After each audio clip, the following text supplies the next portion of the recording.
वो पीटर को अपना सारा ज्ञान दे सकते हैं। लेकिन वैद्य जी को इस बात पर विश्वास नहीं था कि पीटर भरोसे लायक आदमी है। ऐसे में लकी ने उसका एक छोटा सा टेस्ट लेने के बारे में सोचा। उसने पीटर को कोषाध्यक्ष बना दिया और तिजोरी की चाबी उसके हाथ में थमा दी। पीटर ने देखा कि तिजोरी में एक बंदूक भी रखी हुई थी। ये उनकी सबसे पुरानी बंदूक थी। लकी ने पीटर को सारा काम समझाया और उसके बाद अपने कमरे में आराम करने के लिए आ गया। इधर पीटर को नींद नहीं आ रही थी और वो रात भर चौबारे में इधर से उधर घूमने लगा था। जब उसने देखा कि उसका बच्चा रो रहा था तो वो खुद भी काफी परेशान हो रहा था। वो भी बीते कई दिनों से देख पा रहा था कि उसका बच्चा यहाँ के मौसम और माहौल में ठीक से नहीं रम पा रहा था। वो दोनों भले ही सजा के नाम पर यहाँ ठहरे हुए थे, पर उनका बच्चा काफी परेशान लग रहा था। ऐसे में वो फिर से अपने बच्चे के साथ में अमेरिका जाने के बारे में सोच रहा था, पर फिर उसे लकी का वो एहसान याद आ रहा था जिसकी वजह से आज वो और उसका परिवार जिंदा था। अगर लकी चाहता तो एक झटके में उसकी जान ले सकता था, लेकिन फिर भी उसने ना सिर्फ उसे माफ कर दिया था बल्कि उसे अपना आश्रम का कोषाध्यक्ष भी बना दिया था। जब वो इस उलझन में बाहर घूम ही रहा था कि इतने में उसकी बीवी बाहर आई और बोली, वहां बच्चा रो रहा है और आप यहाँ आराम से टहल रहे हैं। एक बार आकर उसको देख तो लीजिए, उसकी हालत बहुत खराब लग रही है। ऐसा लग रहा है उसे बुखार हो गया है। ये सुनते ही पीटर ने कोई देर नहीं की और सीधा अपने कमरे की तरफ भागा। उसने देखा कि सच में उसका बच्चा रोए जा रहा था। रो रो कर उसके गाल लाल हो गए थे और उसके दोनों गालों पर आंसू की लकीरें खींच आई थी। पीटर ने जब उसके बदन को छुआ, देखा तो पाया कि वो गर्म हो रहा था। इसे तो सच में बहुत तेज बुखार है, पीटर ने कहा। तो मैं और आपसे क्या कह रही थी, उसकी बीवी ने उससे कड़वे सुर में कहा। पीटर अपनी जगह से उठा और बोला, मैं इसके लिए ठंडा पानी और कुछ दवा लेकर आता हूँ। तब तक तुम इसे रजाई उड़ा दो ताकि इसे और ठंड ना लगे, पीटर ने कहा और सीधा कमरे से बाहर आ गया। 10 मिनट के बाद ही वो वापस अंदर आया। उसके एक हाथ में ठंडे पानी से भरा पतीला और दूसरे हाथ में दवा थी। उसने सबसे पहले बच्चे को जैसे तैसे दवा पिलाई और उसके बाद अपनी बीवी से बोला, इसके माथे पर ठंडे पानी की पट्टी रख दो। मैंने इसको दवाई दे दी है, अभी ये थोड़ी देर में ठीक हो जाएगा। उसकी बीवी को पीटर के ऊपर गुस्सा आ रहा था। उसे ऐसा लग रहा था कि पीटर यहाँ आने के बाद डरपोक हो गया था। ऐसे में उसने बच्चे के माथे पर ठंडे पानी की पट्टी रखी, पर जब कुछ देर के बाद भी उसका रोना बंद नहीं हुआ तो उसकी बीवी से रहा नहीं गया और उसने कहा, अब मेरे और कुछ कहने की जरूरत है या आपको मेरी बात समझ में आ रही है? क्या मैं कुछ समझा नहीं? अरे यही कि हमें फिर से अमेरिका जाने के बारे में सोचना चाहिए। तुम्हारा दिमाग खराब हो गया है क्या? ये कैसी बात कर रही हो?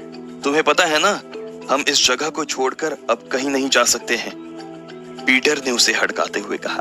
लेकिन मन के किसी कोने में वो भी यही सोच रहा था कि उसे सच में अमेरिका वापस चले जाना चाहिए। क्यों नहीं जा सकते? हम उनके गुलाम हो गए हैं क्या? आपने सिर्फ उस आदमी के कहने पर जहर यहाँ भिजवाया था। इसका मतलब ये नहीं होता ना कि आपने ही लकी सर की बीवी को मारा है। इससे पहले भी तो आपने कितने लोगों के लिए जहर भिजवाया था। तो क्या उन सब लोगों के खून का इल्जाम भी आपके सिर पर आ जाना चाहिए? बताइए, उसकी पत्नी ने पूछा। देखो, बात ऐसी नहीं है। बाकी मामलों में तो मैं कभी पकड़ में ही नहीं आया, लेकिन इस मामले में मैं पकड़ में आ गया हूँ। तो अब क्या कर सकता हूँ मैं? क्या कर सकते हो? अरे क्या नहीं कर सकते हो? हमारे पास में इतना पैसा है, तिजोरी की पूरी चाबी तुम्हारे पास है। तुम खुद कह रहे हो कि हम वहाँ 4 घर खरीद सकते हैं, इतना पैसा है वहाँ। लकी सर ने हमारे ऊपर कोई क्रिमिनल केस नहीं लगाया है, तो ऐसे में हमें अमेरिका क्यों नहीं जाने दिया जा सकता? बात को समझने की कोशिश करो। उन्होंने मुझे ये पैसा वापस अमेरिका जाने के लिए नहीं बल्कि आश्रम का खर्चा चलाने के लिए दिया है। उन्होंने मुझे एक जिम्मेदारी निभाने के लिए दी है और मैं उस जिम्मेदारी से भाग नहीं सकता हूँ। अच्छा, फिर चाहे बच्चे की मौत ही क्यों ना हो जाए। अरे ये क्या बोल रही हो तुम? उसे जरा सा बुखार हुआ है और तुम अभी जरा सा लग रहा है, लेकिन अगर इसी तरह से उसे बार बार बुखार होता रहा तो वो एक दिन कमजोर हो जाएगा। फिर देखना, आश्रम की कोई दवा काम नहीं करेगी और ये, पीटर की पत्नी ने कहा, और इससे पहले कि वो अपनी बात पूरी कर पाती, इतने में बच्चा फिर से रोने लगा। देखो कैसे रो रहा है। आपको मेरी कसम, आप प्लीज हम दोनों को कैसे भी करके अमेरिका ले चलो। ये नहीं हो सकता है। हो सकता है, और ये आपको ही करना पड़ेगा। मगर मैं इसे कैसे करूं बताओ। आप लकी सर से बात करो, कहो कि वो हमें अमेरिका जाने दें। मुझे नहीं लगता कि बच्चे के नाम पर वो हमें मना करेंगे, और अगर मना कर दिया तो फिर हमारे पास लकी सर को रास्ते से हटाने के अलावा और कोई चारा नहीं बचेगा।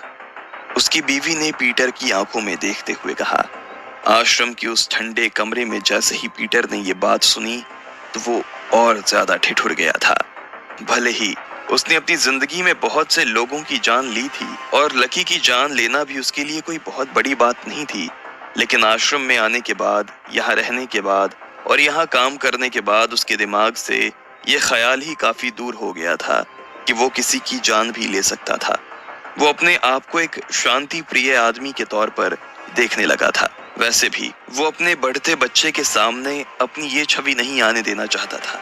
वो नहीं चाहता था कि उसके बेटे को पता चले कि उसका बाप जहर बेचता था और वो कई लोगों का कातिल था। लेकिन अपने बेटे की जान बचाने के लिए अगर उसे लकी का खून भी करना पड़ता तो उसे इसमें कोई गुरेज नहीं था। वो तो जी ही सिर्फ अपने परिवार के लिए रहा था, और परिवार चलाने के लिए जहां उसने इतने सारे खून किए थे, वहां उसे और एक खून करने में कोई दिक्कत नहीं थी। सोच क्या रहे हो, कोई तो जवाब दो। उसकी बीवी ने उसे गहरे चिंतन से बाहर निकालते हुए कहा। ठीक है, मैं कल ही उनसे बात करके देखता हूँ, अगर माने तो ठीक, नहीं तो, पीटर ने कहा और अपनी पत्नी की तरफ देखने लगा। भले ही उसकी पत्नी की आंखों में उसे थोड़ी सी संतुष्टि नजर आ रही थी, लेकिन मन ही मन वो खुद भी काफी बेचैन महसूस कर रहा था। कुछ देर के बाद में दवा के असर की वजह से उसका बुखार उतर गया था और वो सो चुका था। उसकी बीवी भी सो चुकी थी, लेकिन पीटर को अभी भी नींद नहीं आ रही थी। उसने अपनी बीवी से लकी से बात करने के लिए हाँ तो कर दी थी, लेकिन मन ही मन वो काफी परेशान हो रहा था। अगर वो लकी से ये कहता कि वो यहाँ से जाना चाहता है तो लकी इसका यही मतलब निकालता कि वो अपनी जिम्मेदारी से भागना चाहता है। लकी ने उसे जो जिंदगी दी थी वो उसका एहसान भी चुकाना चाहता था, लेकिन इस एहसान को चुकाने के लिए वो अपने परिवार को गिरवी नहीं रखना चाहता था। पीटर को ये सब सोचते सोचते इस बात की खबर ही नहीं लगी कि सुबह हो गई थी।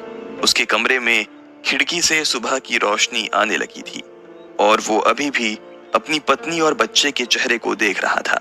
जैसे ही सूरज की पहली किरण उसके मुंह पर पड़ी तो इतने में पीटर के दरवाजे पर किसी ने दस्तक दी।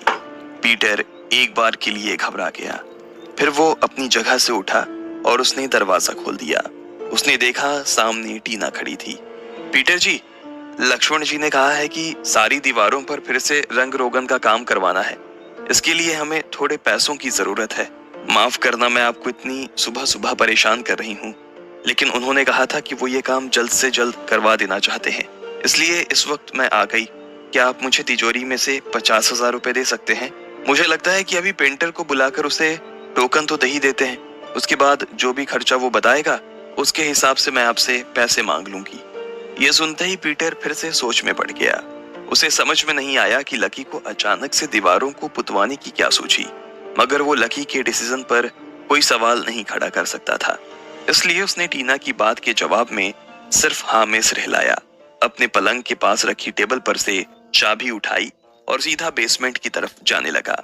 टीना भी उसके पीछे पीछे चली जा रही थी। थोड़ी देर के बाद वो दोनों तिजोरी के सामने जा पहुंचे थे।